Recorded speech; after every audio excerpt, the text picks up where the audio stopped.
What's going on, everybody? Welcome to Command and Console.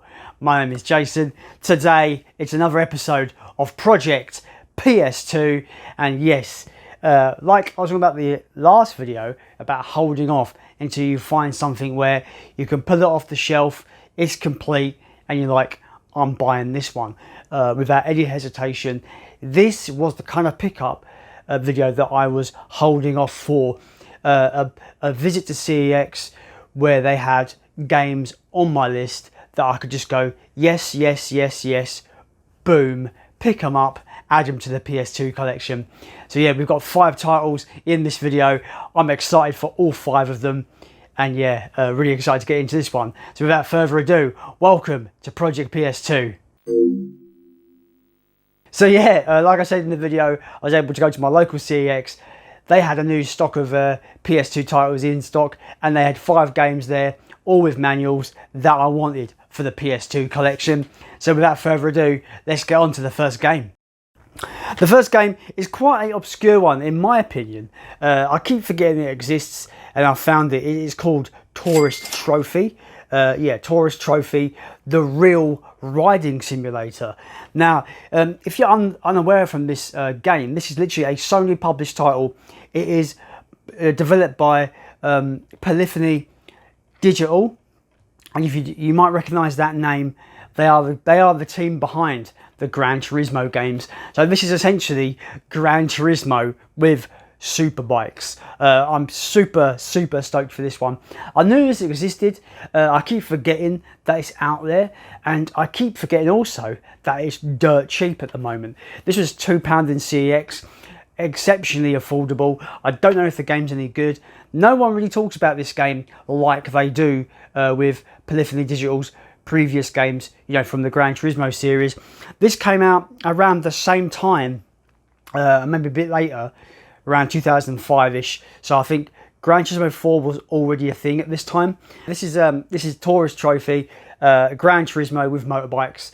Looking forward to checking this one out. Big shout out to Donald Mackel Gaming. Donald is a top guy. Go and check out his channel. He had this in one of his pickup videos as well. So it really brought attention to this game for me, and I thought, yeah, that's got to go on the list. And yeah, very happy to add this to the PS2 collection. If it's anywhere near the quality and the styling of Gran Turismo, I think I'm going to have quite a bit of fun with this one. That's Tourist Trophy, the real riding simulator.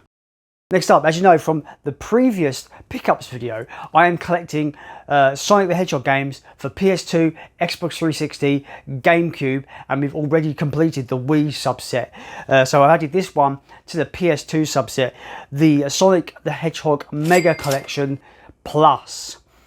I'm guessing there's a non-plus version, but this version is probably the version to get, I suppose.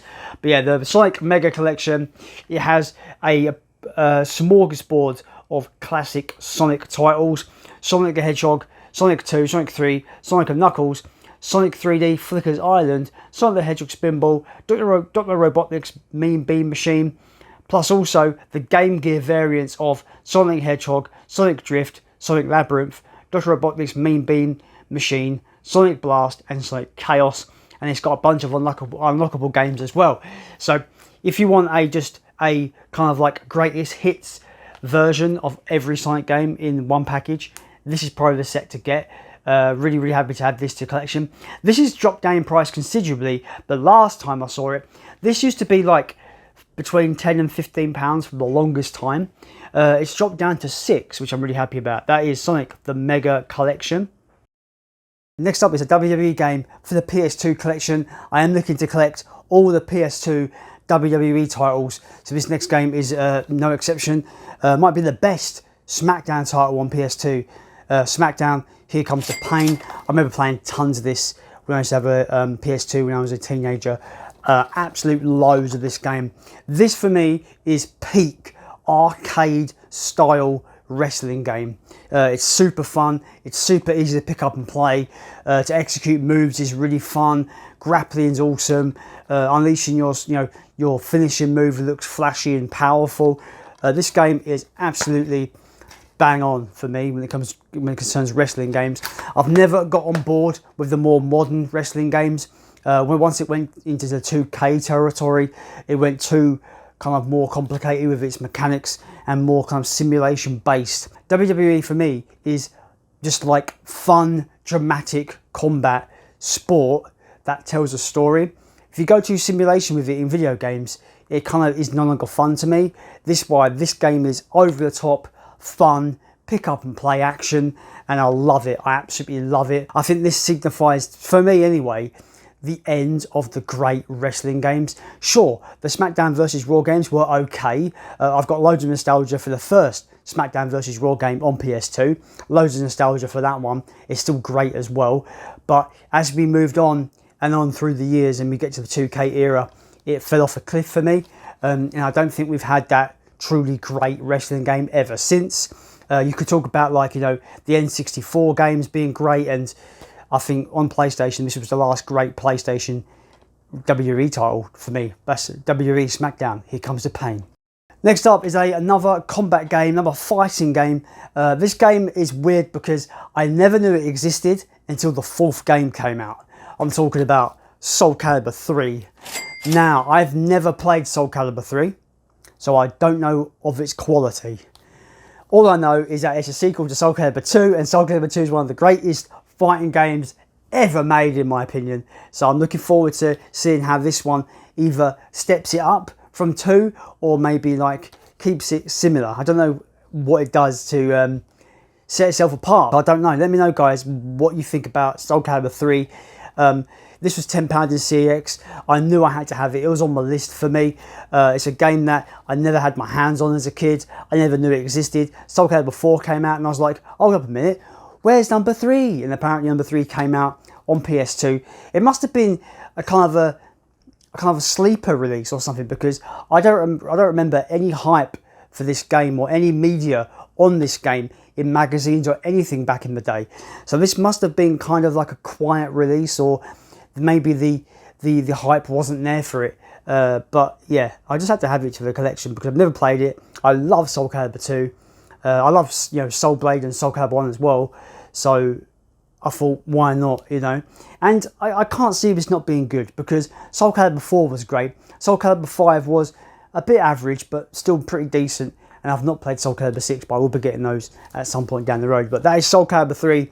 Let me know what you think of this game in the comments down below, because I've not played it, but I'm looking forward to giving this a go. The final game in this Project PS2 video might be my favourite game out of the bunch there, especially because, you know, I've played this to death as a kid.